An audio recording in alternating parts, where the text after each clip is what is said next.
In today's tutorial, I'm going to show you guys how to set your DNS service provider to Google or Public DNS on your Chromebook device. So this should hopefully be a pretty straightforward process here, guys. And without further ado, let's go ahead and jump straight into it. So all you have to do is select the launcher in your system taskbar. It looks like a little circle. Go ahead and select that and then search for settings. Select settings. It should be the best match once you search for it. And then on the left panel, select privacy and security.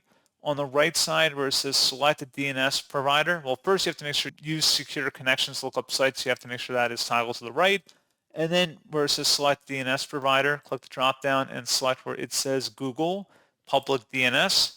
And that's what you have to do. So pretty straightforward process on that, guys. And as always, thank you for watching. I do hope that was able to help you out. And I do look forward to catching you all in the next tutorial. Goodbye.